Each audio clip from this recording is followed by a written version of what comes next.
สนุนโดยยาแคปซูลขมิ้นชันอุ้ยอันบรรเทาการท้องอืดท้องเฟ้อ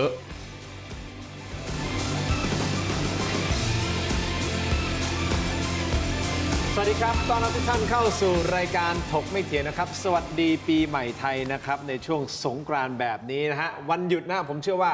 ทุกท่านก็อยู่กับครอบครัวนะครับคุณผู้ชมครับแล้วใครที่กำลังขับรถอยู่หรือว่าทำกิจกรรมนะฮะทำกับข้าวนะหรืออยู่ที่บ้านพูดคุยกับ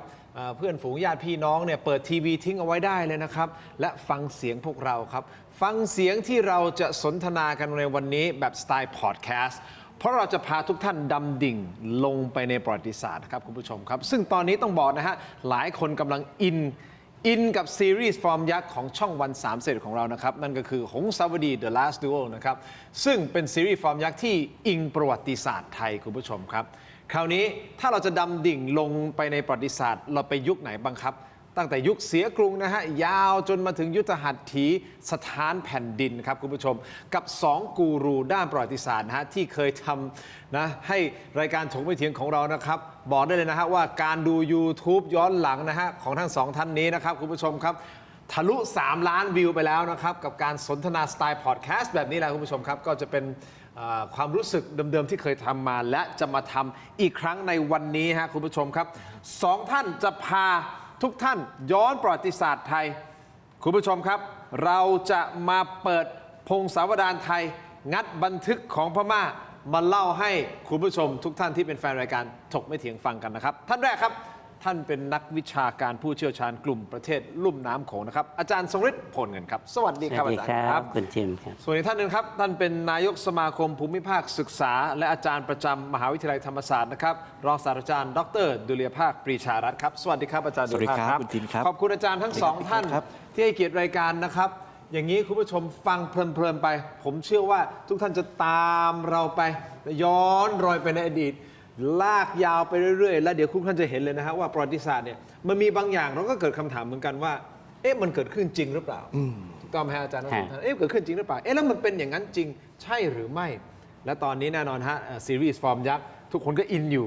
เราก็เลยจะเล่าเรื่องให้คุณผู้ชมได้ฟังในมุมของนักวิชาการนะครับอย่างนี้ฮะผมจะตั้งคำถามแรกย้อนกลับไปนิดนึงนะครับเขาเรียกว่าโดมิโนแม่หยวสู่การเสียกรุงแม่หยวคือท้าวศรีสุดาจันทร์ครับคุณผู้ชมครับสรุปแล้วมันมีข้อสงสัยว่าใครทำเสียกรุงครั้งที่1กันแน่และทำไมถึงเสียกรุงด้วยนะครับเชื่อมโยงไทม์ไลน์สั้นๆอาจารย์ทั้งสองท่านคุณผู้ชมครับช่วงปลายยุคของท้าวศรีสุดาจันทร์ฮะมีการส่งผลต่อความวุ่นวายในราชสำนักอย่างไรจนนำมาสู่ช่วงสั้นๆของยุคสมเด็จพระมหาจักรพรรดิและสมเด็จพระมหินทราธิราชซึ่งเป็นกษัตริย์ยุคที่เสียกรุงครั้งที่1นะครับคุณผู้ชมคำถามฮะเดี๋ยวจะมีผังราชวงศ์ให้คุณผู้ชมได้เห็นด้วยนะครับคำถามแรกครับสำคัญเลยนะฮะคืออาจารย์ฮะคนมักจะมองว่าการเสียกรุงครั้งที่1เข้าใจว่าเป็นเพราะกองทัพของพระเจ้าบุเรงนองแข็งแกร่งเหลือเกินแต่จริงๆแล้วนะครับมันอาจจะเป็นโดมิโนที่เกิดจากความหายนะเริ่มต้นมาตั้งแต่ศึกชิงบัลลังก์ในยุคของแม่หยวใช่หรือไม่แม่หยวคือท้าวศรีสุดาจันทร์นะฮะสรุปแล้วอยุธยาพังเพราะศึกนอกหรือว่าคนข้างในกันเองเนี่ยผมว่าเราเริ่มต้นจากตรงนี้ก่อนเพราะมันเป็นข้อสงสัยและเป็นข้อถกเถียงเพราะเราก็อาจจะไม่สามารถที่จะมีอะไรดิจิทัลฟุตพริ้นท์ตั้งแต่ยุคนั้นนะฮะอาจารย์ทรงฤทธิ์ก่อนคือในประวัติศาสตร์นะคุณทินนะฮะคือความอ่อนแอเนี่ยไม่ว่าที่ไหนมันมาจากข้างในนะครับแล้วก็มันก็จะผนวกกับสมัยก่อนเวลาแต่ละอาณาจักรเกิดขึ้นนะฮะตรงไหนยิ่งใหญ่มักจะถูกกำจัดนะฮะแล้วก็ที่สำคัญก็คือว่าสาเหตุที่อยู่เบื้องหลังของการแย่งชิงอำนาจเนี่ยก็เพราะว่าหนึ่งแหละมันก็เป็นวิธีคิดที่สวนทางกับการขยายอำนาจเพราะว่าอะไรเพราะว่าเราสังเกตดูนะฮะก็คือว่าปกติเนี่ยเวลาเขาส่งคนนั้นไปกินเมืองนั้นกินเมืองนี้กินเมืองเนี่ยก็คือไปปกครองนะครับแล้วก็วิธีผูกมิตรเนี่ยวิธีที่ทำกันเป็นจารีตเลยเนี่ยนะฮะเป็นธรรมเนียมปฏิบัติเลยก็คือแต่งงานกันนะครับก็คือเจ้าเมืองนี้ส่งลูกสาวมาเป็นพระสนม นะครับมันก็เลยเป็นต้นเหตุต้นสายปลายเหตุก็คือว่าเมื่อมีผู้หญิงแล้วก็กษัตริย์ที่เป็นผู้ยิ่งใหญ่ก็จะมีพระชายามีพระสนมมีอะไรเยอะแยะมากมายพอเกิดขึ้นมากมายแล้วเนี่ยมันก็จะมีระดับนะฮะก็คืออย่างถ้าพระสนมไม่มีลูกก็จะเป็นพระสนมต่อไปนะครับแต่ถ้ามีลูกก็จะถูกยกระดับขึ้นมาเรื่อยๆอยู่ที่ว่ามีลูกในชั้นไหนนะครับถ้ายิ่งเป็นลูกชายนะครับนั่นก็คือพระโอรสของกษัตริย์นะครับแล้วทีนี้คุณทินต้องลองนึกอย่างนี้นะแล้วทีนี้พระสนมต่างๆเนี่ยต่างแย่งชิงกันมีลูกแต่การจะมีลูกได้เนี่ยต้องทำยังไงก็ต้องเป็นนอนกับพระมหากษัตริย์ใช่ไหมฮะมันก็เริ่มต้นจากการแย่งชิงตรงนี้แหละว่าใครจะได้รับใช้ใกล้ชิดที่สุดนั่นแหละฮะคือวิธีที่เรียกว่ามันมีมารยาเข้ามาเกี่ยวข้องเยอะแยะมากมายนะครับแล้วทีนี้ยิ่งถ้ามีลูกชายหลายพระองค์แล้วเป็นที่โปรดปรานของกษัตริย์คนนั้นก็จะได้เติบโตขึ้นอย่างรวดเร็วนะครับวิถีของแม่หยวหรือแม่อยู่หัวก็เช่นเดียวกันในประวัติศาสตร์เนี่ยมันไม่มีการบันทึกที่ชัดเจนนะว่าแม่หยวศรีสุดาจันทร์เนี่ยคือบางคนก็บอกว่ามาจากวงสุโขทัยบางทีก็บอกว่าวงสุพรรณนะมีสองวงแต่ทั้งหลายทั้งปวงมันก็เป็นก็เพราะว่าเริ่มต้นตั้งแต่มีอยุธยานะครับพระเจ้าอู่ทองกษัตริย์ที่อยู่ในวงอู่ทองมีแค่3พระองค์เห็นไหมฮะสั้นที่สุดแล้วก็คนที่มายึดครองอำนาจต่อจากพระเจ้าอู่ทองเนี่ยก็คือเชื้อพระวงศ์องค์ใหม่นะฮะคุณหลวงพระงวดเห็นไหมครับก็มาเป็นสุพรรณภูมิแล้วก็สู้กันมานะฮะแต่อย่าลืมนะฮะว่าคนที่จะเป็นใหญ่ได้เนี่ยต้องเป็นนักรบแล้วไม่ใช่นักรบธรรมดานะฮะต้องมีการศึกและมียุทธวิธีในการรบด้วยยุคของแม่หยวนเนี่ยมันก็มีตัวแทรกมีอะไรเข้ามาอีกเยอะนะครับไม่ว่าจะเป็นขุนวรวงศาธิราชอะไรพวกนี้นะฮะซึ่งก็มาจากสายปุโรหิตอะไรพวกนี้ด้วยซ้ำไปก็มามีเรื่องบันทึกว่าเอาเป็นชู้กับแม่หยวอะไรสารพัดนะฮะแล้วก็ในประวัติศาสตร์ของอยุธยาเนี่ยถ้าเราเห็นนะฮะ417 ปีของอยุธยาเนี่ยมี33 บวก 1กษัตริย์33 บวก 1ฮะจริงๆคือ33กษัตริย์แต่มี34รัชกาลมีหนึ่งในนั้นที่เขาไม่ยอมรับว่าเป็นกษัตริย์ก็คือชู้ของแม่หยวนั่นแหละนะฮะนั่นแหละคือเรื่องของเรื่องก็คือว่าการแย่งชิงมันเกิดขึ้นภายในใช่แต่ใช่แต่อย่าลืมว่าถ้าตรงไหนมันยิ่งใหญ่คุณทิมนะฮะพอมันยิ่งใหญ่เสร็จปุ๊บแล้วเนี่ยถ้าอาณาจักรหนึ่งคู่กันมาแล้วเขามองมาว่าถ้าปล่อยให้ใหญ่ไปเนี่ยอันตรายจะมาถึงตัวเองเพราะฉะนั้นวิธีคิดก็คือว่าปล่อยเสียไม่ได้เราต้องหาทางที่จะครอบครองหรือไม่งั้นก็ให้เขาเป็นประเทศราชของเราเสียคือวิธีก็คือว่ามันค่อยๆขยับแล้วก็ค่อยๆสร้างมิตรนะครับแล้วก็แต่ละเมืองแต่ละอะไรเนี่ยก็จะมีเจ้าเมืองแล้วทีนี้เจ้าเมืองพวกนี้ก็จะเป็นตัวแปรสรุปแล้วกับคำถามที่ผมถามก็คือว่ามันมักจะเริ่มจากศึกในก่อนภายในก่อนจนนำมาสู่ข้างนอกร่วมสนับข้างนอกอาจารย์ดุลยภาคมีอะไรจะเสริมในประเด็นนี้ไหมศึกในศึกนอกที่นำมาสู่การพังทลายของอยุธยาผมอยากจะเสนออย่างนี้แล้วกันนะครับผมอยากจะเสนอดูพลวัตการเมืองแบบราชวงศ์ของอยุธยาก่อนแล้วก็ไปดูรัฐในพม่าเป็นคู่เทียบกันเราจะเห็นความแตกต่างบางอย่างนะครับแล้วผมตั้งต้นจากสมเด็จพระชัยราชาแล้วกันนะครับกษัตริย์องค์ที่13จาก33ถึง44พระ33ถึง34พระองค์นะครับของกษัตริย์อยุธยาก็จะพบว่าก่อนหน้าพระชัยราชานะครับกษัตริย์2ถึง3พระองค์เนี่ยนะครับถ้าตั้งต้นจากพระรามาธิบดีที่2ในราชวงศ์สุวรรณภูมินะครับก็ปรากฏว่าทายาทของพระองค์ที่ครองราชย์เนี่ยคือพระบรมราชาหน่อพุทธางกูลนะครับท่านก็ไปสถาปนาอำแดงอุ่นนะครับก็เป็นเครือข่ายของขุนนางเนี่ยนะครับขึ้นมาอยู่ในตำแหน่งของอัครมเหสีก็ทำให้ขุนนางบางกลุ่มเนี่ยก็ไม่พอใจนะครับมิหนำซ้ำเนี่ยนะครับก็ให้พ่ออยู่หัวรัฐาธิราชกุมารนะครับซึ่งเป็นยุวกษัตริย์เป็นเด็กใช่ไหมครับขึ้นมาสืบสิทธิ์ต่อนะครับซึ่งตรงนี้ทำให้พระชัยราชาไม่พอพระทัย นะครับเนื่องจากว่าไปปล่อยให้รัฐอยุธยาเนี่ยนะครับมีกษัตริย์ในช่วงที่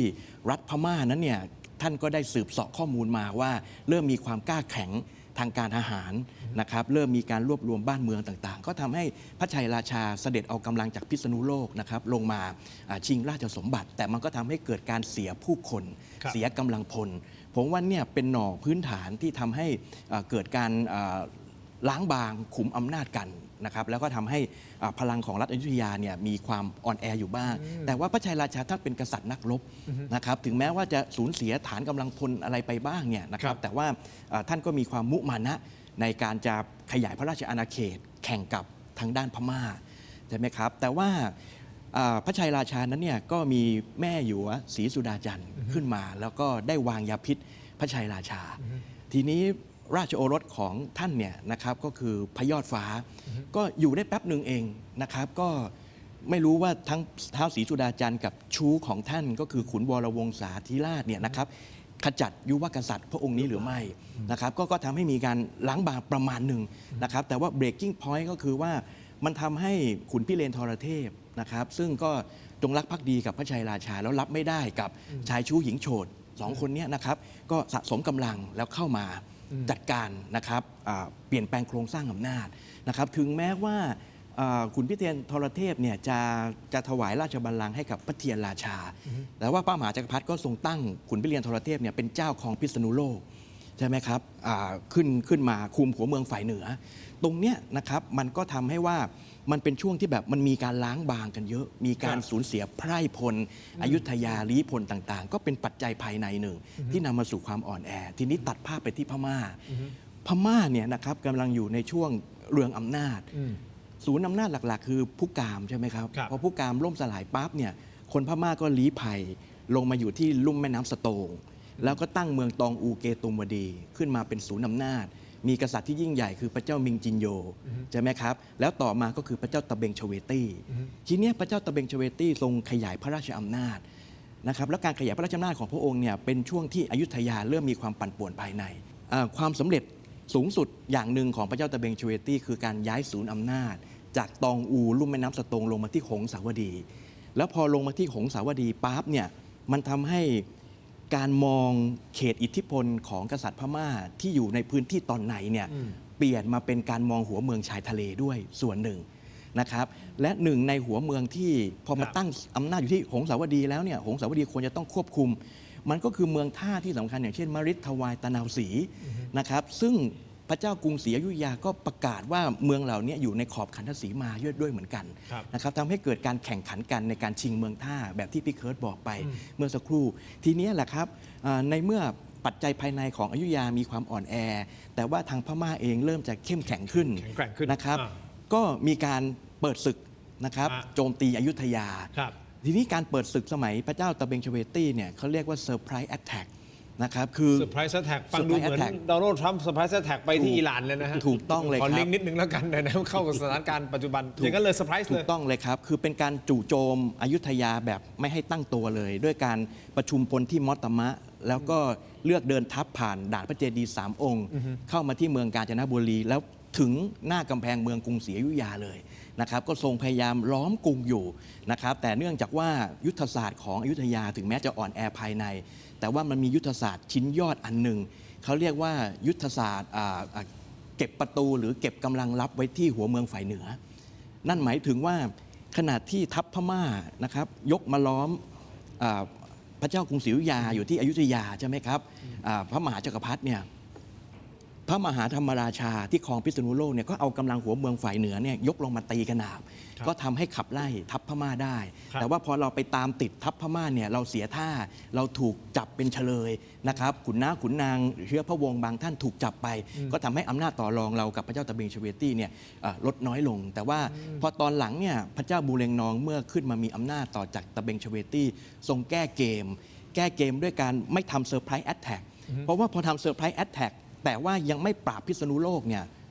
อยุธยาก็จะมีอาวุธลับในการมาตีกระหนาบพระองค์ก็เปลี่ยนนะครับเป็นการยกทัพไปตีหัวเมืองฝ่ายเหนือก่อน จัดการกับพิษณุโลก จัดการพระมหาธรรมราชาเอาพระนเรศวรไปเป็นองค์ประกันใช่ไหมครับแล้วก็พอฐานกำลังตรงเนี้ยมั่นคงปั๊บกูกำลังเข้ามาตีอยุธยา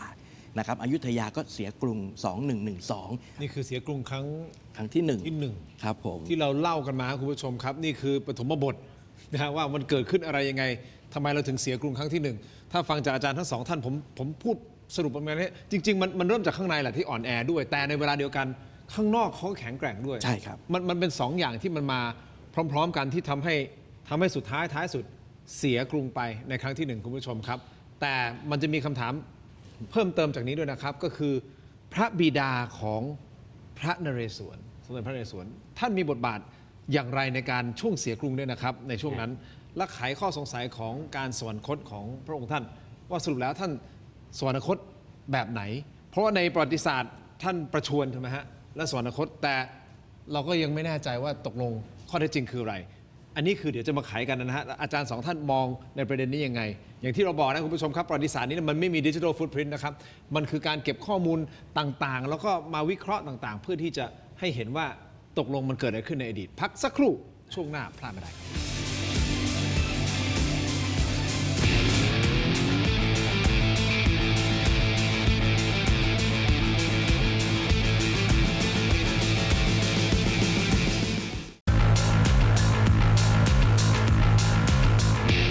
สนับสนุนโดยแอปวันดีคอนเทนต์จริตไทยเพื่อคนไทย ดาวน์โหลดได้แล้ววันนี้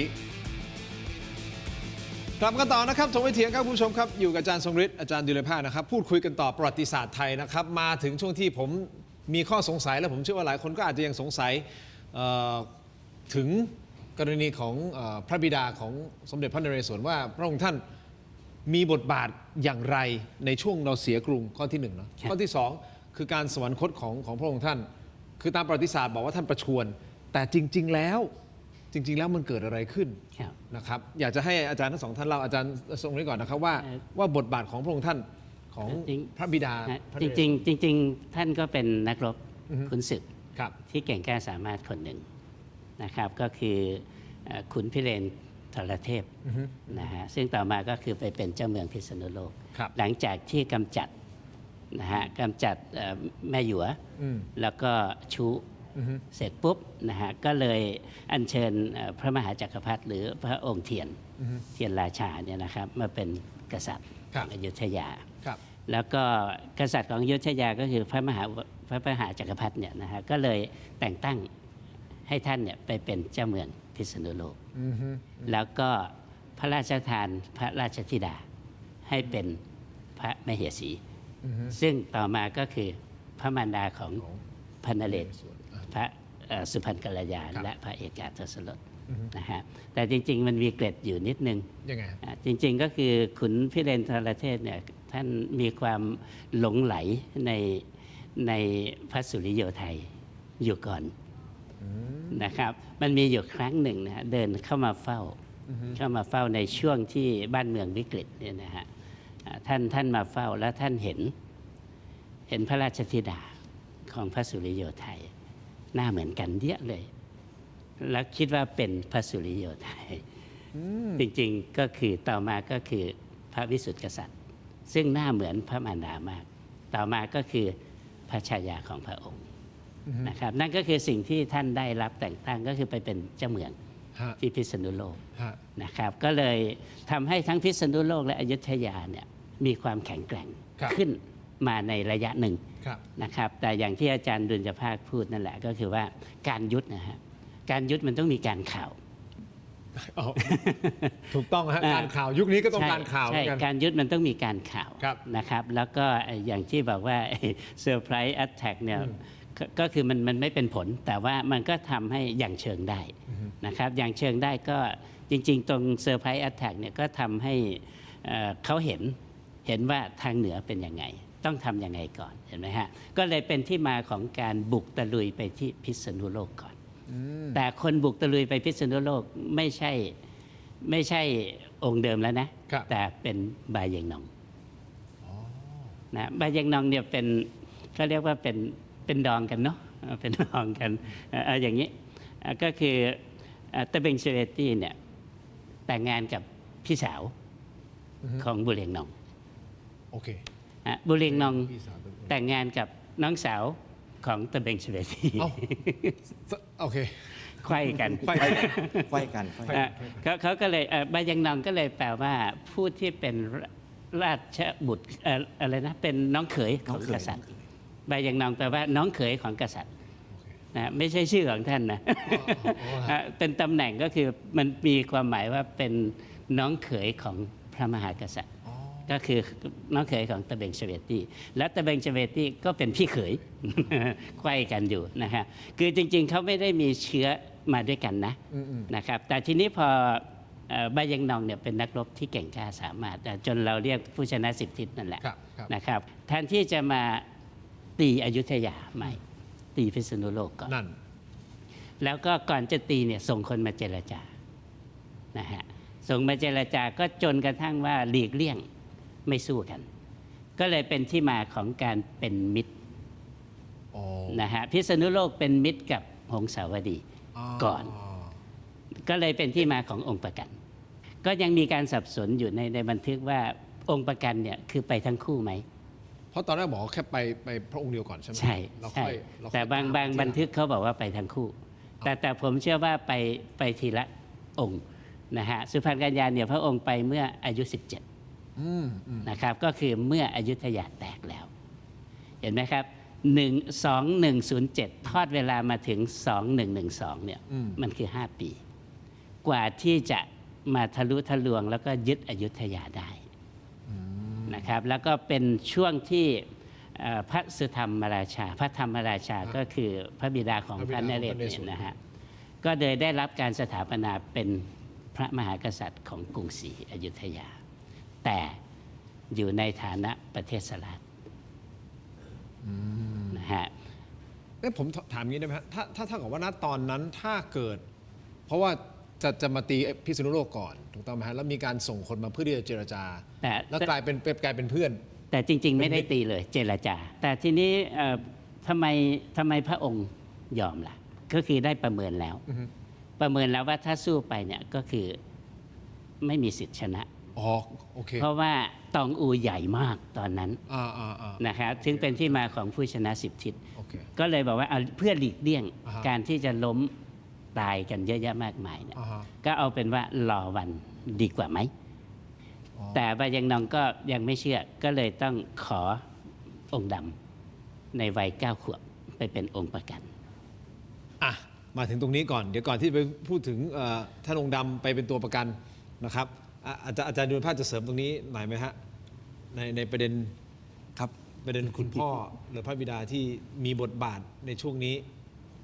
ก่อนเสียกรุงมีคือถือว่าท่านเป็นส่วนหนึ่งของการเสียกรุงครั้งที่1หรือไม่ใช่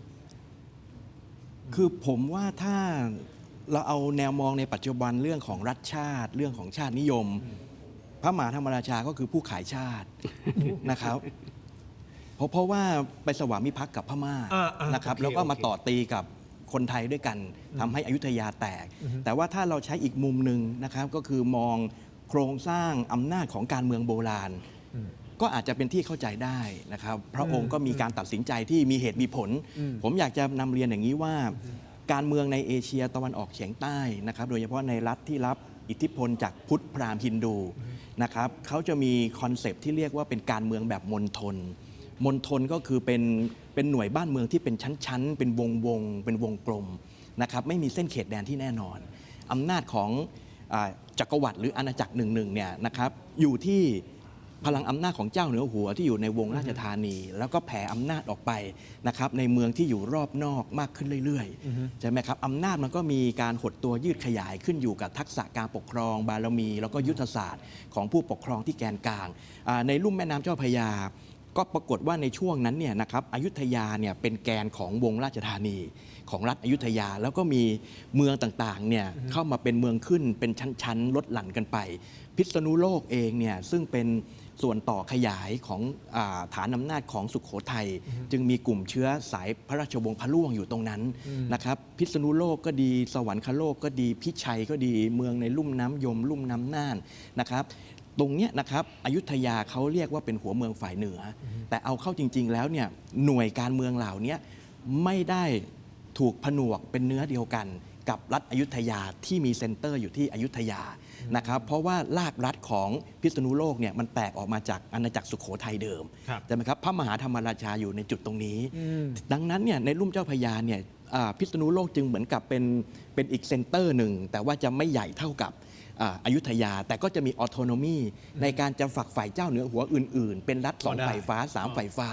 นะครับเช่นบางทีพระมหาธรรมราชาทรงเกรงว่าพ่ออยู่หัวชัยเฉฐาธิราชจากล้านช้าง ก็จะยกกำลังเข้ามาตีพิษณุโลกพระองค์ก็ไปขอกำลังจากพระเจ้าบูเรงนองจากหงสาวดี เอามาไล่กองทัพลาวอย่างนี้เป็นต้นนะและท่านก็รู้นะครับว่ากองทัพลาวของพระเจ้าชัยเฉฐาธิราชเริ่มมีความสัมพันธ์กับ โอเค กษัตริย์อยุธยา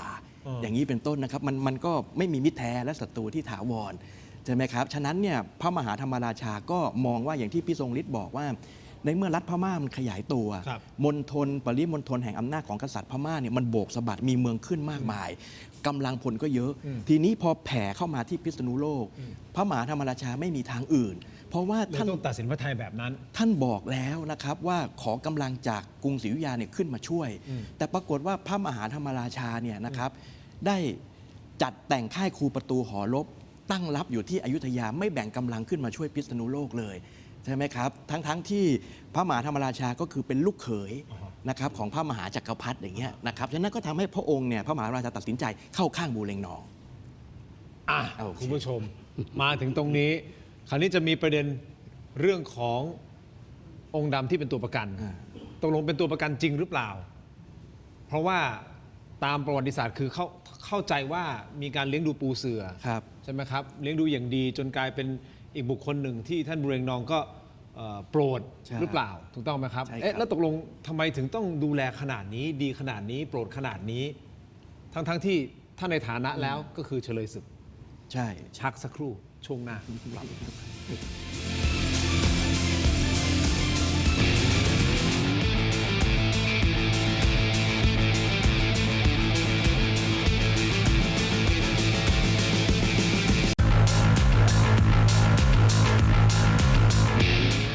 สนับสนุนโดย ยาท่าตุน้ำขาวหารคู่ 49 บาท ฝาสีฟ้า มีตัวยาฟีนิลซาลิซิเลตไอเฮิร์บชูการ์ฟรี ชุ่มคอ มีสารสกัดสมุนไพร 4 ชนิด กลับมาต่อครับรายการชมไม่เทียงนะครับคุณผู้ชมครับยังอยู่กับอาจารย์ดิเลภาและอาจารย์ทรงฤทธิ์นะฮะพูดคุยกันต่อนะครับแน่นอนคำถามที่ยังค้างอยู่นะที่ยังไม่ได้คำตอบก็คือกรณีของพระบิดาของพระนเรศนะครับก็คือท่านพระมหาธรรมราชา ท่านทรงประชวรและสวรรคตใช่หรือไม่ นี่คือคำถามที่อยากจะหาคำตอบนะคุณผู้ชม แต่ก่อนที่จะไปเล่าถึงตรงนี้ จะต้องไปถึงประเด็นขององค์ประกันก่อน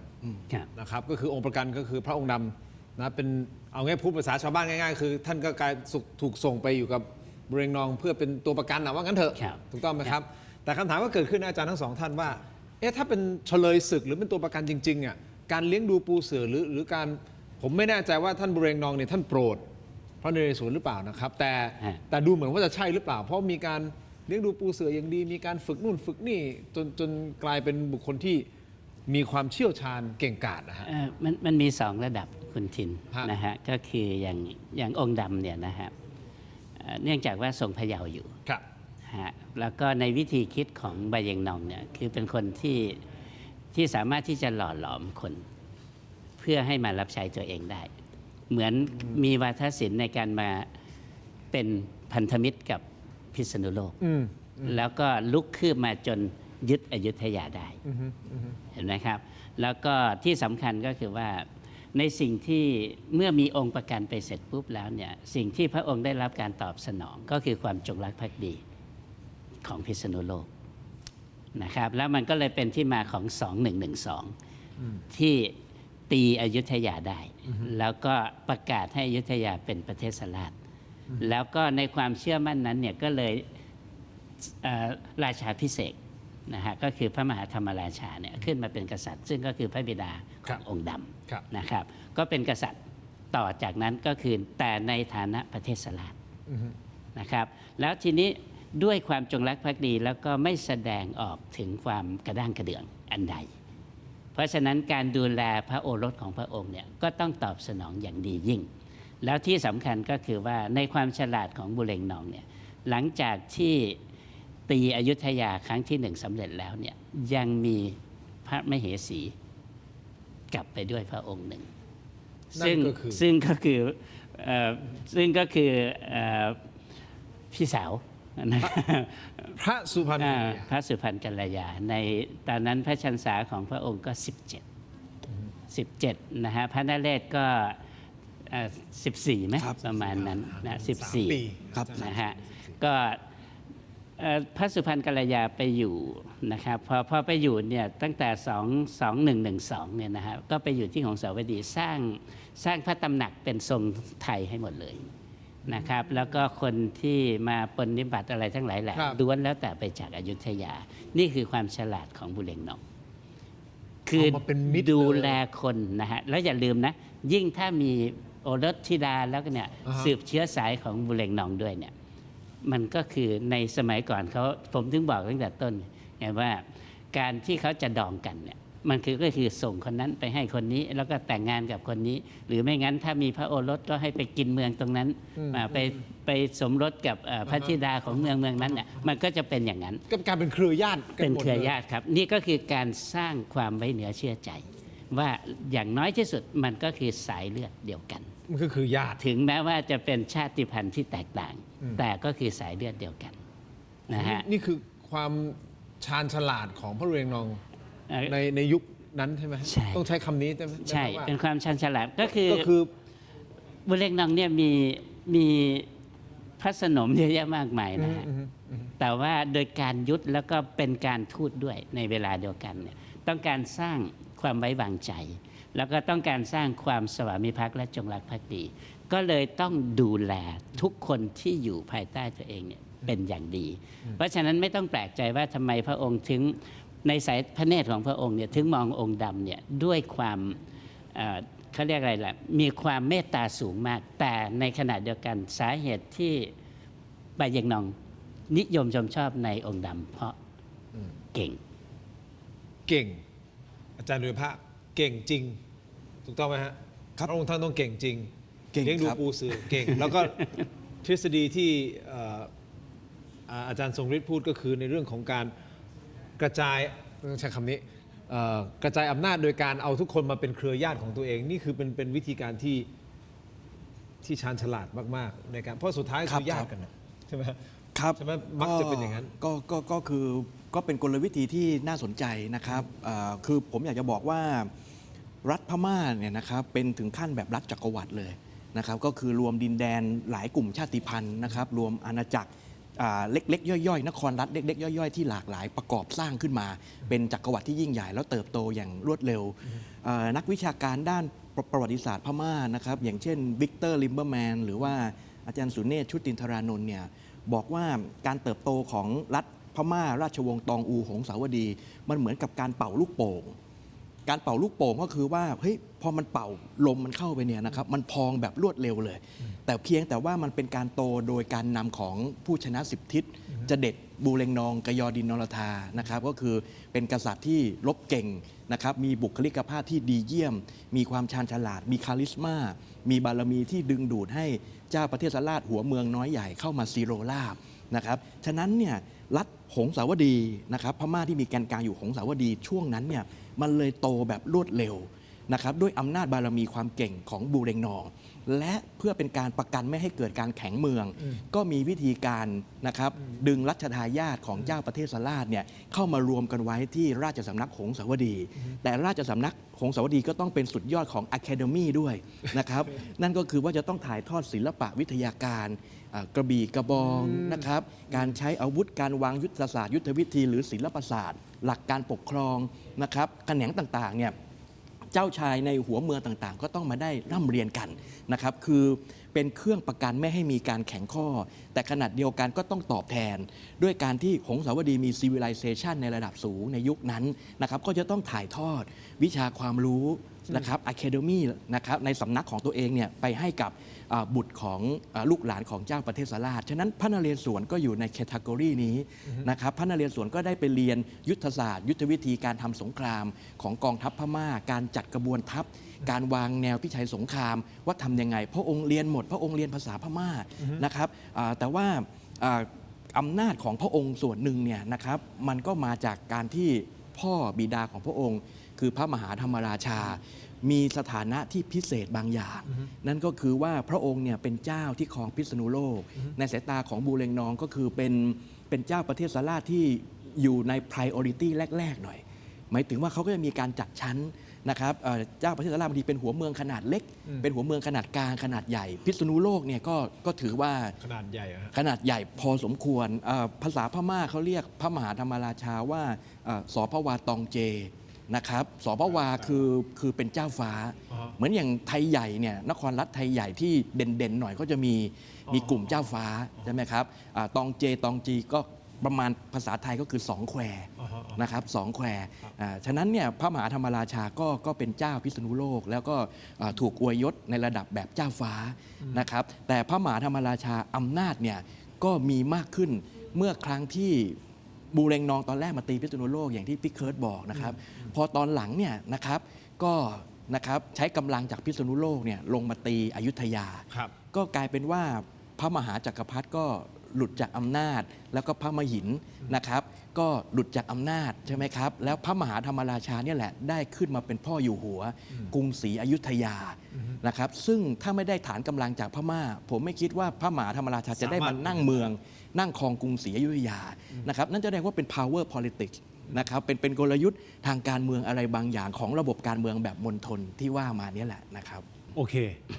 แต่ถ้าตัดภาพกลับมาที่พระองค์ดำคือ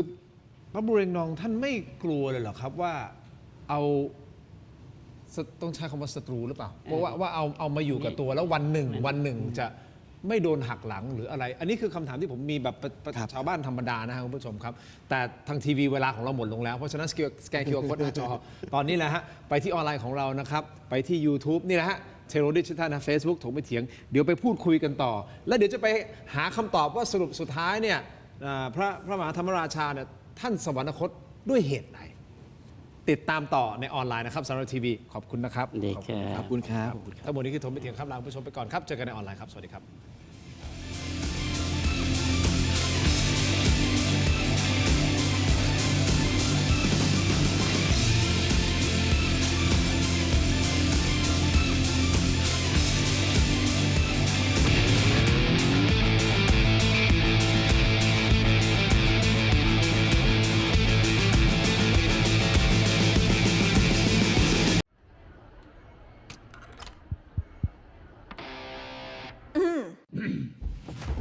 ไมบาซิน OTC รสส้มและรสมะนาว ยาอมบรรเทาอาการเจ็บคอ ช่วยระงับเชื้อในปากและลำคอ จากเกรเตอร์ฟาร์มาตรวจอ่านคำเตือนในฉลากก่อนใช้ยา เลือกสิ่งที่ใช่ ตอบโจทย์ชีวิตที่ชอบ Star Air Air Solar Hybrid ใช้พลังงานจากโซลาร์เซลล์และระบบอินเวอร์เตอร์ช่วยเซฟค่าไฟได้สูงสุดถึง 60% ให้ชีวิตง่ายและประหยัดมากยิ่งขึ้นเอาละครับกลับมากันต่อนะฮะในช่วงของออนไลน์ถกไม่เถียงครับพูดคุยกันต่อครับอยู่กับอาจารย์ทรงฤทธิ์โพลเงินนะครับแล้วก็อาจารย์ดุลยภาคปรีชารัตน์นะฮะคุณผู้ชมครับพูดคุยกันต่อกำลังเข้าได้เข้าเข็มเลย อยากรู้นะฮะสุดท้ายสุดนะฮะคุณผู้ชมครับว่าท่านสมเด็จพระมหาธรรมราชาท่านสวรรคตด้วยเหตุการณ์ใดนะครับทรงพระประชวรหรือเปล่าหรือว่ามันมีเหตุการณ์นอกเหนือจากนั้นนะครับตามประวัติศาสตร์ที่มีถูกบันทึกมานะครับแต่ยังมีประเด็นอีก 2-3 ประเด็นที่จะพูดคุยกันด้วยนะฮะหนึ่งในนั้นก็คือเรื่องของไก่ชนผมว่าตรงนี้อาจจะเป็นจุดแตกหักหรือเปล่าเรื่องของการชนไก่ใช่ไหมพอชนไก่เสร็จปุ๊บแล้วมันมีคำพูดหรือมีวาทกรรมที่อาจจะสร้างความขุ่นเคืองใจให้กับพระนเรศจนสุดท้ายนำมาสู่การแตกหักอีกครั้งหรือเปล่าคุณผู้ชมเอาประเด็นแรกก่อนประเด็นเรื่องของผมสงสัยในประเด็นที่ว่าการที่จะรับเฉลยศึกมาแล้วเลี้ยงดูปูเสือไม่กลัวเหรอครับอันนี้เอาแบบคนธรรมดาเนาะสมมติเราเป็นศัตรูกันแต่เราเอาลูกเขามาแล้วเราเลี้ยงดูปูเสือลูกเขายังไงมันไม่ใช่เลือดเรามันเลือดของเขาไม่กลัวว่าวันหนึ่งเขาอาจจะเติบโตขึ้นมาแล้วล้างแค้นแทนครอบครัวเขาอันนี้คือประเด็นที่ผมอยากถามแบบชาวบ้านธรรมดาคนนึงมันอยู่ที่การศึกษานะฮะถ้าจะพูดภาษาก็คือการล้างสมองนะฮะก็คือการเบรนวอชกันแล้วเหรอฮะก็คือพระองค์ไปตอน9 ขวบนะ9 ขวบก็โตแล้วนะฮะ9 ขวบนี่ยังไม่รู้แล้วทีนี้ถ้าเขาเลี้ยงแล้วก็ดูแลอย่างดีนะฮะแล้วก็รักเหมือนลูก รักเหมือนพระโอรสแล้วก็ดูแลอย่างใกล้ชิดนะครับแล้วก็คอยปกป้องดูแลอย่างดีนะครับแล้วถ่ายทอดทุกวิชาแล้วก็คือคนที่ยิ่งใหญ่คุณทินเขามักจะมองว่าเวลาเขาสร้างคนเขาต้องสร้างคนให้แกร่งและจงรักภักดีกับเขามันมีหลายวิธีมากที่จะพิสูจน์ว่าคนคนนี้ไว้วางใจได้ไหมหน่วยก้านดีไหมเก่งหรือเปล่าฉลาดไหมนะครับอย่างพระนเรศเนี่ยทรงเป็นคนซึ่งพูดจาแบบตรงไปตรงมานะฮะใจคิดยังไงก็พูดอย่างนั้นนะครับแล้วก็พูดในสิ่งที่ถูกต้องและดีงามนะครับมันก็เลยเป็นที่นิยมชมชอบในองค์บุเรงนองนะครับแล้วทีนี้ถ้าสมมุติคุณทินเป็นบุเรงนองผมกำลังนึกภาพเป็นตาม แล้วถ้ามีเด็กคนหนึ่งซึ่งเราหล่อเลี้ยงเข้ามาตั้งอายุ9 ขวบแล้วเรารักเขาเหมือนลูกเปรียบเสมือนลูกและฉันจะหล่อหลอมเด็กคนนี้ให้เป็นเหมือนลูกแท้ๆของฉันเพื่อสักวันหนึ่งถ้าฉันชราภาพฉันสู้รบไม่ไหวแล้วเขาจะเป็นไม้เป็นมือเป็นอาวุธเป็นอะไรให้ฉันได้นี่คือการหล่อเลี้ยงคนนะครับแล้วอย่าลืมนะฮะว่าบุเรงนองในห่วงเวลานั้นเนี่ยมีความเหนือชั้นมากพ่อของพระนเรศพระบิดาของพระนเรศก็คือกษัตริย์ของประเทศสลาดนะฮะแล้วพี่สาวของพระนเรศก็เป็นพระมเหสีของพระองค์แล้วก็มีพระราชธิดาด้วยกันอีกเห็นไหมฮะนี่คือการเกี่ยวดองกันแล้วนะแล้วการหล่อหลอมแล้วก็ปลูกฝังให้พระนเรศพูดพม่าได้นะเรียนภาษาพม่านะฮะจริงๆตัวพยัญชนะพม่าก็คือตัวมอญนะครับคือพม่าไม่มีตัวหนังสือพอมายึดมอญก็เอาตัวหนังสือมอญนะครับก็ทุกสิ่งทุกอย่างนั่นแหละฮะก็เลยเป็นที่มาของพระมหาเถรคันช่องที่มาเป็นพระอาจารย์ให้กับพระนเรศเห็นไหมครับก็ฝึกกันไปฝึกกันมาแต่ทีนี้มันมีสิ่งหนึ่งซึ่งบายังนองอาจจะมองไม่ถึงก็เพราะว่าเมื่อพระเถรคันช่องเนี่ยนะฮะพระมหาเถรคันช่องเป็นพระอาจารย์เนี่ยพระองค์เป็นท่านเป็นมอญมอญเนี่ยไม่ถูกกับพม่าอยู่แล้วเพราะฉะนั้นนั่นแหละฮะสิ่งหนึ่งซึ่งผมเชื่อว่าบุเรงนองมองไม่เห็นก็คือว่าพระเถรคันช่องเนี่ยคอยป้อนข้อมูลในสิ่งที่ตรงข้ามอยู่ลึกๆหลังจากที่ถูกโทษนะฮะต้องใช้คำว่า brain wash มากลับกลายเป็นว่ามีคนไปป้อนข้อมูลเพื่อที่จะหักล้างในการถูก brain wash มาอีกครั้งใช่ก็เพราะว่าจริงๆมอนก็ไม่ชอบพม่าอยู่แล้วเห็นไหมครับก็คือรอวันที่จะต้องเอาคืนให้ได้เห็นไหมครับพอกษัตริย์องค์ไหนที่แข็งแกร่งนะถ้ากษัตริย์ขึ้นมาแทนอ่อนแอลงมักจะเป็นช่วงจังหวะของเมืองอื่นๆที่จะแข็งเมืองนะครับส่วนพระนเรศเนี่ยคือไม่ต้องสงสัยว่าทำไมไก่ชนเนี่ยนะของพระองค์ชนะใช่ไหมอันนี้เป็นไก่ชนใช่ไหมฮะก่อนที่ไปเป็นไก่ชนเดี๋ยวผมขออนุญาตไปทางอาจารย์ลือภาคคิดยังไงกับประเด็นที่ผมถามโอเคผมพอเห็นภาพแล้วถ้าในมุมของที่อาจารย์ทรงฤทธิ์บอกว่าถ้าเป็นคนที่มาเลี้ยงดูปูเสือเราก็จะให้ความรักนั่นคือเราคิดไงให้ความรักกันเต็มที่แต่ถ้าเป็นผมมันก็ต้องมีตะขิดตะขวงใจนิดนึงว่าต่อให้เราจะใช้คำว่า brain wash ก็ได้นะล้างสมองเราให้การศึกษาให้การเลี้ยงดูที่ดีแล้วหวังว่าวันหนึ่งเขาจะเติบโตมาแล้วดูแลเราแต่ถ้าเอาลึกๆเนี่ยมันก็ไว้ใจยากนะจนพระบุเรงนองท่านจะละหลวมหรือว่าท่านไม่ได้คิดถึงประเด็นว่าวันหนึ่งจะโดนหักหลังบ้างเลยเหรอคือผมมองอย่างนี้นะครับส่วนหนึ่งเนี่ยท่านอาจจะถูกชะตาพระองค์ดำพระนเรศวรนะครับว่ามีฝีไม้ลายมือนะครับลบเก่งศิลปะการต่อสู้เนี่ยไม่เป็นเลิศเป็นเลิศไม่รองใครนะครับแล้วก็ประมือกับมังจีชวาตั้งแต่เด็กๆก็คงเห็นหน่วยก้านนะครับคงเห็นหน่วยก้านว่าพระองค์ดำเนี่ยนะครับเก่งกล้าสามารถแล้วบุเรงนองก็เป็นกษัตริย์ยอดนักรบนะครับมันอาจจะมีเคมีที่ตรงกันอยู่บ้างตอนนั้นก็นะครับอาจจะเป็นอย่างนั้นนะครับแต่ยังไงก็ตามเนี่ยนะครับพระนเรศวรเนี่ยนะครับเป็นวานเครือของเจ้าประเทศสลาดที่ต่างชนชาติกันใช่ไหมครับที่ต่างชนชาติกันเป็นสยามไม่ใช่พม่านะครับยังไงเนี่ยการเมืองในลุ่มน้ำอิระวดีก็จะเน้นชนชาติพม่าที่เป็นใหญ่นะครับในสายตาของพระเจ้าบุเรงนองนะครับก็ไม่ได้มองกรุงศรีอยุธยาไม่ได้มองพิษณุโลกว่า จะมีความสำคัญนะครับไปกว่าศูนย์อำนาจที่เมืองแปรที่ตองอูเกตุมวดีที่อังวะใช่ไหมครับตรงนั้นก็เป็นศูนย์อำนาจที่สำคัญเพราะตอนในสมัยพระเจ้านันทบุเรงเนี่ยเราก็พบว่ามีพระเจ้าตองอู มีพระเจ้ากรุงอังวะอะไรอย่างเงี้ยนะครับไอ้การเมืองในรุ่มอิราวดีเนี่ยความสัมพันธ์ทางเครือญาติหรืออะไรต่างๆเนี่ยมันเบสออนชนชาติพม่าแท้นะครับไอตัวความเข้มข้นนะครับของการที่เขาจะไว้วางใจเนี่ย มันต้องมากกว่า มันจะไปอยู่ตรงนั้นมากกว่ามาไว้วางใจสยาม ถึงแม้ว่าจะอยู่ตรงนั้นเนี่ยก็ยังมีการฉกฉวยชิงเชิงกันอยู่เลยทั้งที่เป็นเชื้อชาติเดียวกัน แต่ผมคิดว่าในเบื้องลึกของพระทัยของพระเจ้าบุเรงนองเนี่ยก็ต้องมองสายเลือดพม่านะครับเป็นหลักเสียมากกว่า และทีนี้เนี่ยพระองค์ก็อาจจะทรงมีความมั่นใจว่าถึงแม้ว่าจะนำพระนเรศวรมาสั่งสอนศิลปะวิทยาการอะไรต่างๆเนี่ยนะครับยังไงเนี่ยพระองค์ก็เป็นองค์ประกันอยู่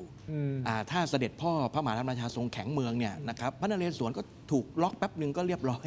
ใช่ไหมครับและอีกอย่างหนึ่งนะครับผมคิดว่าพระเจ้าบุเรงนอง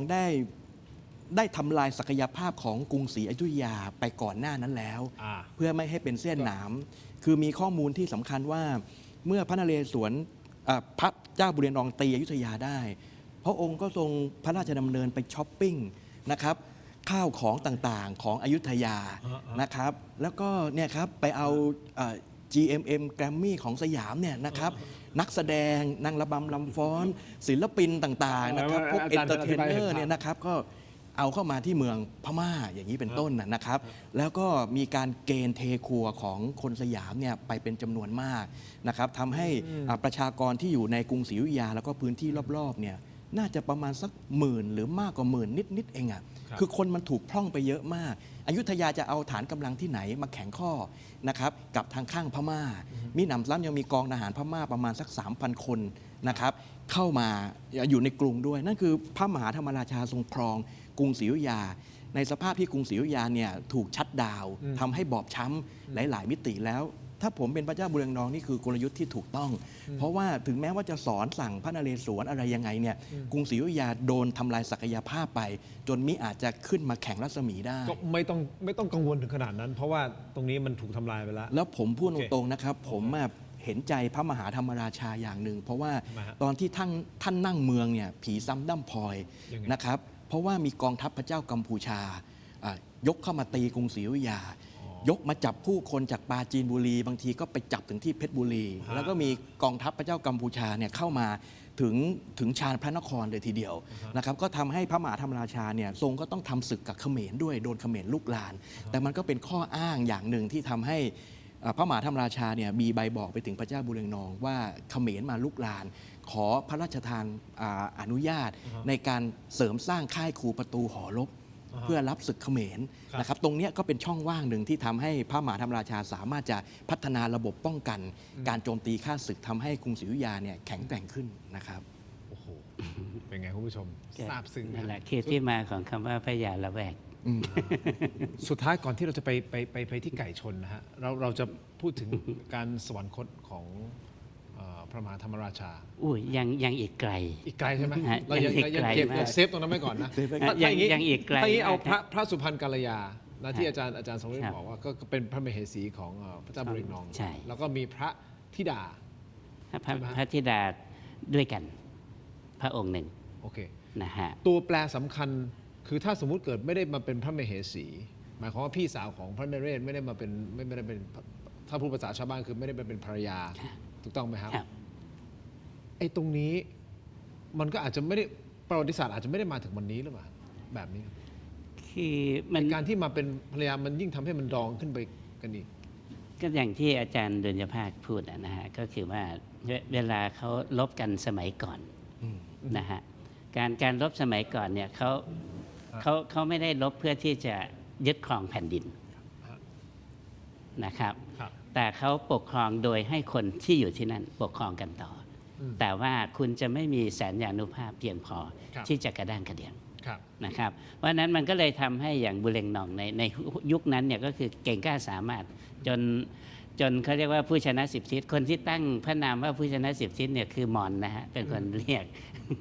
พระกยอดินเนี่ยนะฮะภาษามอญนะฮะตั้งให้เราก็เอามาแปลเป็นผู้ชนะ10 ทิศนะครับก็ความยิ่งใหญ่ในตอนนั้นเนี่ย ก็คือมองไปทั้งทั่วล่าเนี่ยนะฮะก็คือชั้นใหญ่ที่สุดแล้ว เพราะฉะนั้นวิธีคิดก็คือมองไม่เห็นว่าใครเนี่ยจะเป็นปรปักษ์ได้ในห่วงเวลานั้น ยิ่งมีพี่สาวมาเป็นภรรยา ยิ่ง ใช่ ทำให้มั่นใจอีกว่าเฮ้ยอ๋อพี่น้องกัน ใช่ หรอว่าเรา ใช่ อ่า ก็เป็นดองกันด้วย ดองกันด้วย ะครับ ก็โอเค แล้วก็ในฐานะหนึ่งก็คือพ่อก็เป็นกษัตริย์ของประเทศสลาด อ่า นะครับแล้วลูกเนี่ย ก็ ก็เลี้ยงนะฮะแต่ว่ามันก็เป็นวิธีที่การใช้คำด้วยนะก็คือว่าองค์ประกันเนี่ยมันดีกว่าคำว่าเฉลย โอเค ใช่ไหมถ้าเราจะมองในแง่ของการดูแลซึ่งกันและกัน ก็คือมันเป็นจิตวิทยาในการที่จะสร้างความจงรักภักดีนะครับแล้ว โอเค บุเรงนองก็มองว่าถ้าสร้างองค์ด อืม ำให้ยิ่งใหญ่ อืม ก็ส่งมาปกครองอยุธยาต่อได้ แต่อยุธยาในสายตาของบุเรงนองเนี่ยคือประเทศสลาด อ่า บุเรงนองตอนช่วงที่บุเรงนองอยู่เนี่ย ครับ ไม่มีใครกระด้างกระเดื่องนะ ค คุณ รับ ชิน ครับ จนสิ้นพระชน นั่น ถึง คือจุดเปลี่ นั่ ย น น ก็เป็นจุดเปลี่ยน โอเค นะฮะ เอางี้ผมขอไปประเด็นไก่ชนก่อนได้ไหมฮะ เพราะตัวนี้ก็เป็นอีกหนึ่งจุดสำคัญ ถูกต้องไหมคุณผู้ชมครับ คือเขาบอกว่าความแค้นไก่ชน เพราะว่าถ้าเจาะถึงเหตุการณ์ตีไก่ระหว่างพระนเรศวรกับพระมหาอุปราชาที่หงสาวดี แล้วมันมีวาทกรรมเกิดขึ้นก็คือ ไก่เฉลยตัวนี้เก่งนัก มีบันทึกไว้จริงไหมฮะในประเด็นนี้ หรือมันเป็นแค่เกร็ดเล่าขานกันมาเพื่อสะท้อนความขัดแย้งตั้งแต่วัยเยาว์หรือเปล่าอาจาร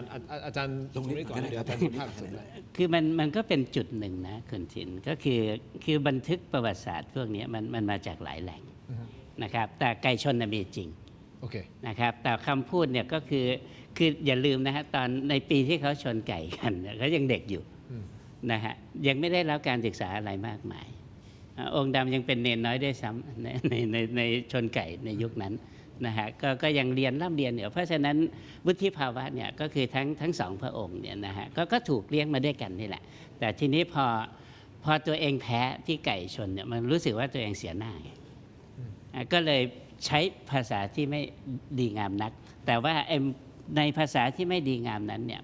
มันก็เป็นสิ่งที่ปลูกฝังในความคิดอยู่ในใจลึกๆอยู่แล้ว ว่าสักวันหนึ่งฉันจะทวงคืนของฉัน เห็นไหม นะฮะ ผมก็ว่าแล้วไงอาจารย์คือพระอาจารย์สุเดชเห็นไหมผมบอกว่า แล้วพระเจ้าบุเรงนองจะไว้ใจได้ถึงขนาดนั้นเลยเหรอ เพราะว่าวันหนึ่งมันจะต้องมีอะไรสักอย่างหนึ่งที่ มัน ใช่ ใช่ไหมถ้าจิตวิทยาคนนะฮะ แต่ในยุคนั้นก็อย่างที่ผมบอกไง โอเคอาจจะเป็นเพราะว่าทุกอย่างองค์ประกอบมันได้ ใช่ องค์ประกอบมันได้ว่าฉันสามารถคุมอยู่ที่อาจารย์อยู่ภาพ ใช่ พูดด้วย ครับ ฉันคุมอยู่ตรงนี้คุมอยู่ใช่ไหมพ่อคุณก็เป็นภายใต้อานัตของฉัน ใช่ ไหมพี่สาวคุณก็ เป็นเมียฉัน เป็นเมียฉัน แล้วยังมีลูกกับพี่สาวคุณด้วยนึกออกป่ะคุณก็มีศักดิ์เป็นอา ใช่ เป็นน้าของ ใช่ แต่สุดท้าย แต่อย่าลืมนะฮะว่าในคนที่ให้ข้อมูลอีกด้านหนึ่งที่ตรงข้ามกับบุเรงนองก็คือพระมหาเถรเถรคันจอง เห็นไหมฮะก็คือ โอเค คอย พระ ป อาก จารย์ ป้อง พระอาจารย์ เป็นพระอาจารย์ที่ส่งเสริมและก็สั่งสอนทุกสิ่งทุกอย่าง แล้วก็ให้เคล็ดให้วิชาความรู้รวมไปถึงวิธีคิด แต่อย่าลืมนะ ท่านเป็นมอญ โอเค ซึ่งมอญไม่ถูกกับ พม่า อย่างนี้นะคุณผู้ชมครับก่อนที่จะไปที่ความคิดเห็นของอาจารย์ดุลยภาสนะครับ ไก่เฉลยตัวนี้เก่งนัก อย่าว่าแต่จะตีกันอย่างกีฬาในวังเหมือนอย่างวันนี้เลย จะตีพนันเอาบ้านเอาเมืองกันก็ยังได้ ประโยคนี้ถูกถ่ายทอดออกมาจากภาพยนตร์ใช่ไหมฮะจากภาพยนตร์สมเด็จพระนเรศวร ซีรีส์ ใช่ไหม ใช่ ซีรีส์ ครับอันเนี้ยประโยคนี้อาจารย์คิดว่ามันเกิดขึ้นจริงไหมมันมีไหมฮะ คือผมคิดว่าการชนไก่มันก็เป็นกีฬาแกมพนันขันต่ออย่างหนึ่งอะนะครับ มันก็เป็นการละเล่นเป็นสันทนาการต่างๆ ที่มีหลักฐานเป็นจำนวนมากเลยนะบันทึกต่างชาติ แล้วก็พงศาวดารบางแง่มุมอะนะครับที่พูดถึงกีฬาประเภทเนี้ยว่ามันก็เป็นเรื่องที่เห็นได้ทั่วๆไปในเอเชียตะวันออกเฉียงใต้ในสมัยโบราณนะครับก็ไม่ได้มีแต่ในรัฐพม่าหรือรัฐอยุธยาอย่างเดียวที่อื่นๆก็มี ครับ ก็มองว่าเป็นเรื่องปกติแต่ว่าเรื่องของไก่ชนพระนเรศวรเนี่ยหลังๆเท่าที่ผมตามมีสัตวแพทย์ชาวไทยเนี่ยแหละผมจำชื่อท่านไม่ได้ นะครับท่านก็บอกว่าเนี่ยมันคือไก่เหลืองหางขาวนะครับซึ่งเป็นไก่พื้นถิ่นสายพันธุ์พื้นถิ่นที่มีแหล่งกำเนิดอยู่ที่พิษณุโลกแถวบ้านกลางนะครับก็รีเฟอร์ถึงจุดกำเนิดของพระนเรศวรซึ่งท่านนะครับประสูติอยู่ที่พิษณุโลกที่พระราชวังจันทร์ริมฝั่งแม่น้ำน่านนะครับท่านก็มีบ่อกเกิดมาจากศูนย์อำนาจที่เป็นแว่นแคว้นสุโขทัยพระร่วงแล้วก็มีลักษณะท้องถิ่นของพิษณุโลกหรือลุ่มน้ำน่านตรงนั้นเนี่ยซึ่งว่ามันมีไก่เหลืองหางขาวอยู่นะครับแล้วไก่พันธุ์เนี้ยนะครับก็เชื่อว่าเมื่อพระองค์ไปเป็นองค์ประกันอยู่ที่หงสาวดีก็นำไก่นี้ไปด้วยพอเอาไปด้วยปั๊บเนี่ยนะครับไอ้เรื่องของการต่อสู้กับไปชนกับไก่พม่าปรากฏว่าไก่ของพิษณุโลกเชิงดีกว่านะครับก็เลยเป็นที่ยกยอกันเหมือนกันในแวดวงตลาดคนเลี้ยงไก่นะครับว่าเนี่ยเห็นไหมไก่พิษณุโลกรีเฟอร์ถึงในทางประวัติศาสตร์พระนเรศวรทรงตีชนะไก่ของมังจีชวามาแล้วเก่งตั้งแต่ยุคประวัติศาสตร์นะครับมันก็ถ้ามองเรื่องของทางสัตววิทยาหรืออะไรเข้าไปประกอบมันก็จะพอเห็นบางภาพครับแต่ ประโยคที่บอกว่าตรงเนี้ยที่บอกว่าไอ้ไก่เฉลยศึกตัวนี้เก่งนักประมาณนี้นะฮะคืออย่างนี้นะผมเชื่อในเรื่องของคำพูดของคนครับสังเกตไหมฮะเวลาเราพูดอะไรออกไปเนี่ยถ้าคำพูดนั้นมันไปโดนใจของคนคนหนึ่งนะแทงใจดำเขาจะจำคำนั้นฝังใจเลยนะฮะใช่ครับเพราะฉะนั้นตรงนี้เป็นจุดอีกจุดหนึ่งแล้วเปล่าที่ทำให้พระนเรศวรรู้สึกโอ้โหผมพูดอย่างนี้ฝังใจ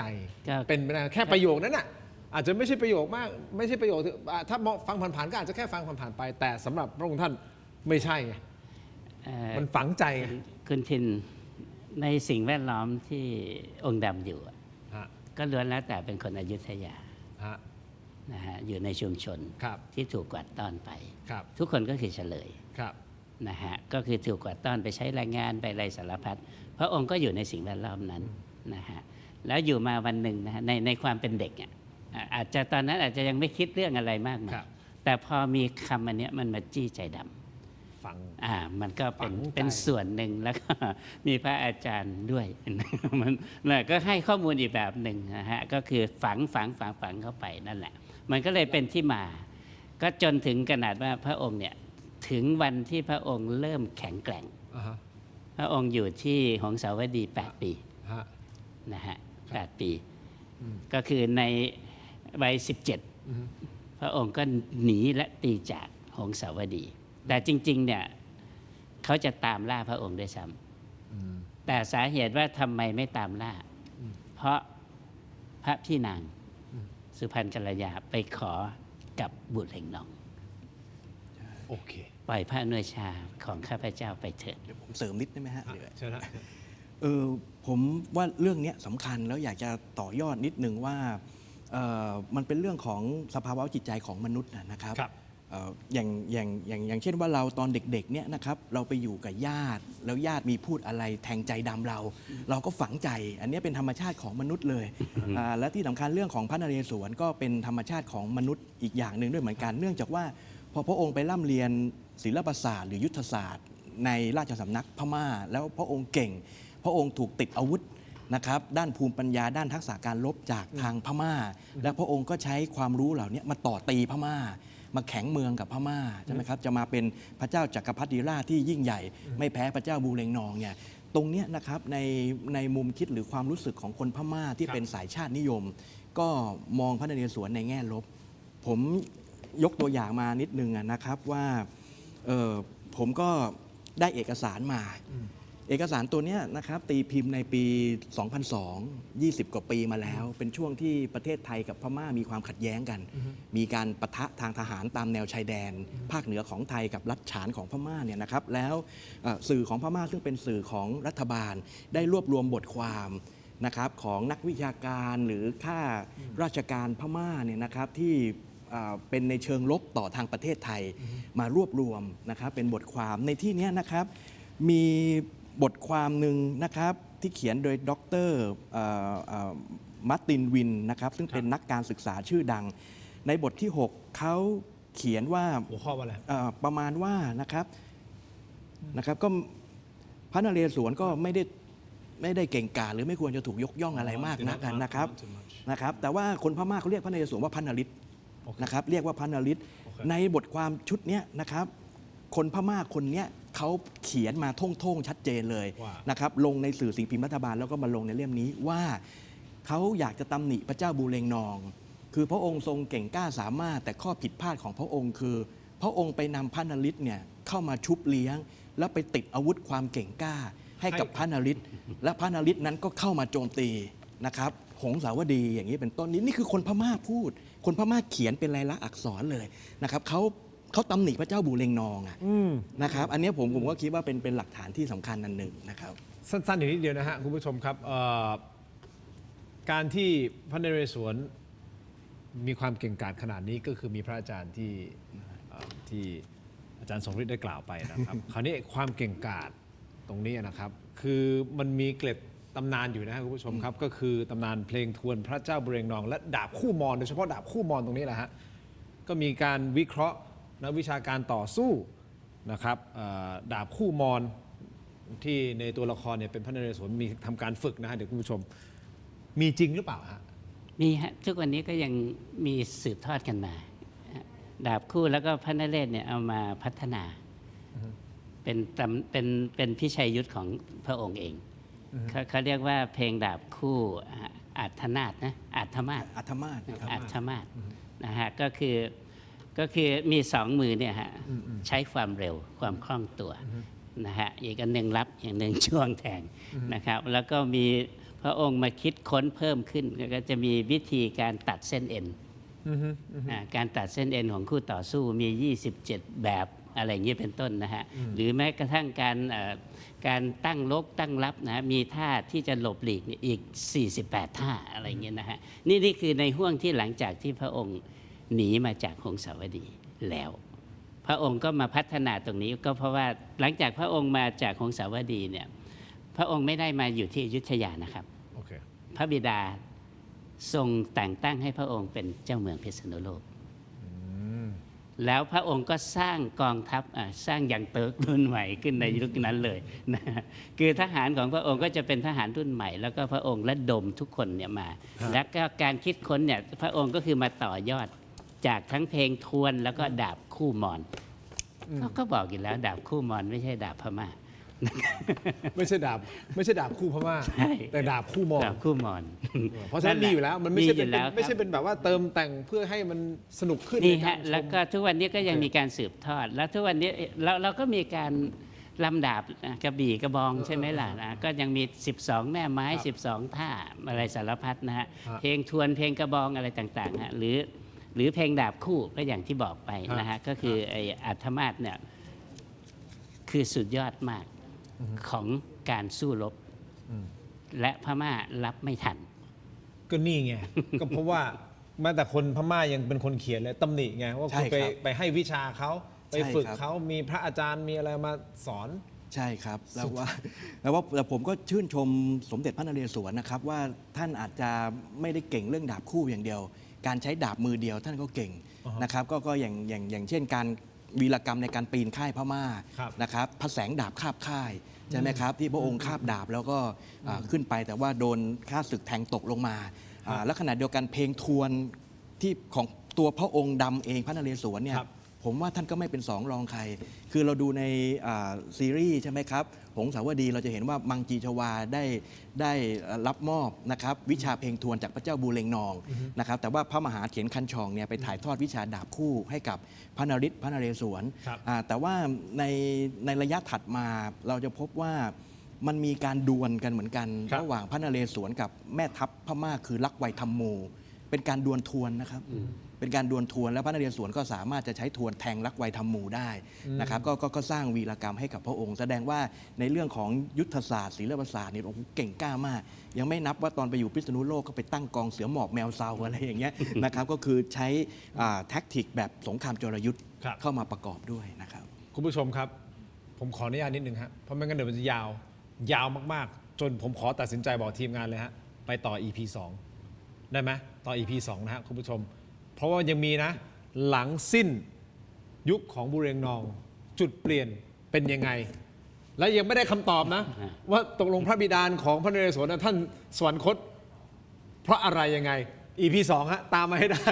คุณผู้ชมบอกโอ้คุณโปรยมาตั้งแต่ในทีวียาวถึงตอนนี้ยังไม่มีคำตอบ แต่ได้คำตอบแน่นอนผมขออนุญาตนะในช่วงนี้นะครับขออนุญาตนะอาจารย์ทรงฤทธิ์ครับ ขอบคุณครับ นี่ฮะอาจารย์เดือนภาคนะครับขอบคุณครับอาจารย์ครับ ขอบคุณ ขออนุญาตครับ ขอบคุณครับ ขอขอบคุณเม็ดอมซิงค์พลัสผลิตภัณฑ์ไมบาซินจากเกรเตอร์ฟาร์มานะครับมี3สูตรที่มีคุณประโยชน์จากวิตามินหลากหลายชนิดครับเม็ดอมซิงค์พลัสวิตามินซีและโคคิวเทนกลิ่นองุ่นมะนาวเม็ดอมซิงค์พลัสลูทีนและบิวเบอรี่กลิ่นแบล็คเคอร์เรนต์เม็ดอมซิงค์พลัสเบต้ากลูแคนกลิ่นสตรอเบอรี่นะครับซิงค์มีส่วนช่วยในการทำหน้าที่ของระบบภูมิคุ้มกันและกระบวนการต่อต้านอนุมูลอิสระถ้าเจ็บคอไอหรืออยากเสริมภูมิคุ้มกันครับเลือกไมบาซินจากเกรเตอร์ฟาร์มาหาซื้อได้ที่ร้านสะดวกซื้อซุปเปอร์มาร์เก็ตและร้านขายยาทั่วประเทศไมบาซินจากเกรเตอร์ฟาร์มาก้าวสู่60 ปีอย่างมั่นคงและยั่งยืนนะครับขอบคุณมากๆครับไมบาซินที่อยู่เคียงข้างทุกใบเถียนนะครับแล้วขออนุญาตฮะเดี๋ยวเราต้องดมกันต่อเพราะว่าถ้าดมเสร็จปุ๊บเนี่ยเราจะมีกำลังในการเล่าต่อไปนะฮะอาจารย์ ขออนุญาตนะครับนี่คือยาดมสมุนไพรตามมังกรทองจากอ้อยอันโอสถนะครับแต่ขอแนะนำครับยาน้ำแก้ร้อนในเขากุยจากอ้อยอันโอสถนะครับบรรเทาไข้ตัวร้อนทานได้ทั้งเด็กและผู้ใหญ่นะครับมีจำหน่ายตามร้านขายยาทั่วประเทศเลยนะครับอ่านคำเตือนในฉลากและเอกสารกำกับผลิตภัณฑ์ก่อนใช้ครับยาน้ำแก้ร้อนในเขากุยจากอ้อยอันโอสถนะครับขอบคุณมากๆครับอ้อยอันโอสถที่อยู่เคียงข้างถกไม่เถียงนะครับต่อกันที่ยาธาตุน้ำขาวฝาสีฟ้า 49 บาทเนี่ยครับตราหารคู่ครับมาตรฐานสากลขออนุญาตมอบให้นะฮะท่านละ2 ขวดครับนี่คือยาธาตุน้ำขาว 49 บาทฝาสีฟ้าตราหารคู่ครับมาตรฐานสากลหาซื้อง่ายตามร้านขายยาแผนปัจจุบันทั่วไปราคาเพียง 49 บาทเข้าถึงง่ายจาก HK Pharmaceutical นะครับนี่คือยาธาตุน้ำขาวที่แก้ท้องอืดท้องเฟ้อรักษาลำไส้อักเสบนะครับฆ่าเชื้อโรคในลำไส้โอ้ยาธาตุน้ำขาว 49 บาทฝาสีฟ้าตราหารคู่ขอบคุณมากๆเลยนะครับต่อกันที่ผงปรุงรสรสหนึ่งนะครับขอขอบคุณนะครับผงปรุงรสรสหนึ่งครับมีให้เลือกหลากหลายรสชาติครับปรุงอร่อยแน่รสหนึ่งไม่ว่าจะเป็นรสไก่รสหมูรสเนื้อต้มผัดแกงทอดยำหอมอร่อยได้ทันใจครับต้องรสหนึ่งNo. 1ปรุงอร่อยแน่รสหนึ่งครับโปรโมชั่นพิเศษ1แถม1และโปรโมชั่นสุดคุ้มอีกมากมายหาซื้อได้แล้ววันนี้ที่ Shopee Lazada TikTok Gourmet Market Foodland และซุปเปอร์มาร์เก็ตทั่วไป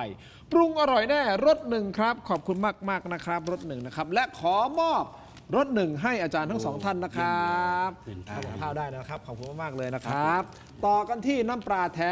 ตราทิพรสครับน้ำปลาที่ทุกบ้านทุกร้านต้องมีครับกลิ่นหอมและรสชาติกลมกล่อมครับจะเหยาะจิ้มหรือปรุงรสแกง